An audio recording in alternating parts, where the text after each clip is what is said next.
Alrighty, so what I'm doing today is I'm putting on paint, this gray paint right here. It's a light gray, and I'm just going to be rolling it on with the roller, just like I put on the primer. And you can see the first step to actually putting on the real paint is to get your walls prepared, get them mudded and taped, sheetrocked, sanded, get your primer on the walls, get your plate covers off. I've got the camera zoomed out right now, so the quality's off a little bit, but you can see I've got everything off, everything's primed, everything's fixed, everything looking good. That's the hardest part of painting, literally. If you get that far, then just get you a paint can opener, take this off, pour it in here, and I'm gonna use a roller. And because I'm using a roller, I'm not gonna use a brush anywhere. I'm gonna use the roller on everything, and then I'm only going to use a brush in the corners, in each 4 corners, and the corners at the top, I'm going to use a little brush. And I'm also going to use a little paint stick that I screw into the back of this. And it's just a small little deal, and it screws into the paint roller. Super easy, super cheap. In my opinion, if you're just doing 1 room or 2 rooms, or even a small house, I like to just use a roller. That's because there's less taping. You don't have to do any of that. You can just get your roller and start painting. And that's what I'm about to do right now. And I'm going to show you how I get this thing started. Make sure your roller is covered in paint. It's got a lot of paint on it, but it's not dripping all over the house. And put you down some tarps or something, or some blankets if you're worried about your floor. Or it's plastic, tape some plastic to the floor and cover everything around, because you're going to drip a little bit of paint here and there. But here's what I'm doing. I'm just applying it on the wall.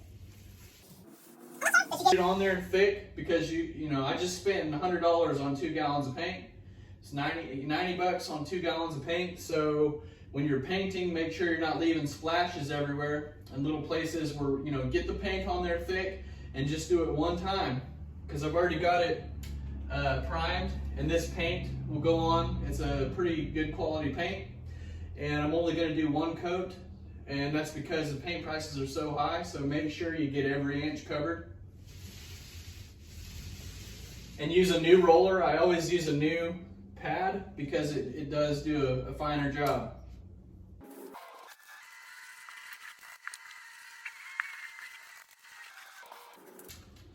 See this plug down here? This plug I'm getting right up next to it with my roller. That way I don't have to go in with a brush behind it. That's why you take off the wall plate covers. It's going to look a lot better, trust me.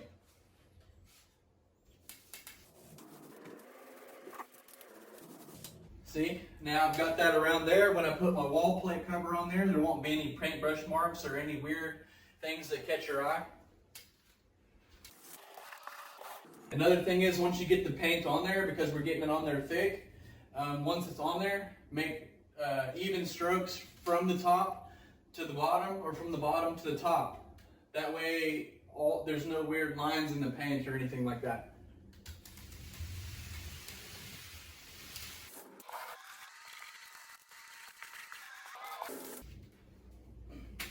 You don't want to get in a hurry doing this.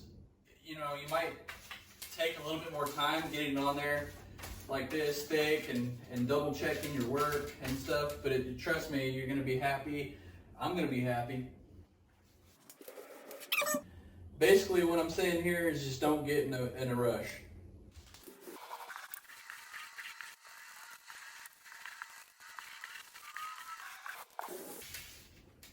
Okay, so you can see here what's going on. I'm getting it on there really thick, moving it around a little bit, up and down, up and down. Once it's on there thick, I'm going from the bottom to the top, and I do a couple of rows at a time. That way I'm not spreading it out too far, and I can keep a really close eye on it and make sure the paint's on there really good and thick and that it's evenly coated. So I just do 2 strips at a time, usually, just kind of like how I'm doing it here. I'm going to do this all the way around the room, except for this one wall where I'm still working on my bathroom wall. And I'm going to show you what this looks like. So stay close.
Okay, what I'm trying to do here is I'm going to show you how to put one of these covers on. This goes for switches or plugs, the same thing. And I just got me a brand new cover from Lowe's, and it goes over that right there, just like that. And this flathead screw, you just tighten it down, no big deal. But I'm going to show you, this is one of the harder ones in the house, and you're going to need a spacer. They have these little spacers, just so you're aware. This is a bonus for the video, but it's these little deals, and you just fold them over like this, and snap, snap, snap, however many times you need to get that plug brought out. Because you see right now it was sinking way into that wall. So, and with that comes a problem. I had to buy some longer screws to replace these two. And that's why I'm showing you this. I went to Ace Hardware. You can go to Lowe's or Home Depot or your local hardware store. You can see the difference here. One's much shorter than the other. These were the originals. These are the ones the same, but longer, so that I can bring this out with the spacers. And I have folded five of them for the top and 5 for the bottom. And all I'm gonna do is put this back in right there and put this back in right here. And then you clamp this over that screw on right there, and turn the power off before you do this. I'm doing it live so you can see. But you can get shocked doing this. Okay, so there's 5 there and 5 there. And get it back in place. And then I'm gonna tighten it back down.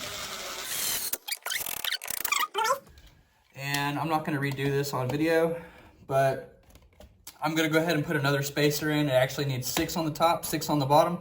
But you can see how now that's almost right. I just need 1 more on the top, 1 more on the bottom, and then you'll put this screw in. And stay close. I'll show you what the end results are in the whole room. On the left, there used to be a door. I'm gonna do a little walkthrough really fast. See, all the plug covers are on. I've got the panel box lid on. I've got the switch box over there on, those 2 receptacles. The trim boards at the bottom are just setting there, so you can kind of see what that's gonna look like once it's all done. I've got the ceiling up and the trim boards at the top up. This little light's gonna be switched out to a ceiling fan, and we'll put 2 more LEDs in right above here. Let's see, over here you can see I haven't done anything with this window yet, but also this wall over here where the bathroom is, I'm gonna zoom out. You can see this whole wall is not finished yet. There's a reason for that, because I've got a lot of work to do on that wall still yet, but I wanted to finish this portion of the house over here is completely done, other than the ceiling fan and the 2 LEDs. Quality is off a little bit because I've zoomed out, but you can see this room is looking awesome. Still kind of drying a little bit, but you know, it's almost there and it's looking great. I'm super excited about it. This bathroom is going to be one of my next projects, so stay close if you want to see a transformation happen. Got a lot of wires, things, messes. That's my old heater down there. It actually still works, believe it or not. And I'm going to be sorting out a lot of problems. Some of them not on video because I've already videoed some of these exact same projects. I'm not going to video anything twice, only once for every project. But you can see here, this will act as kind of a little walkthrough and a visual. Got quite a nightmare going on in here. I got a lot of work to do, so no ceiling above and etc. etc. So stay close.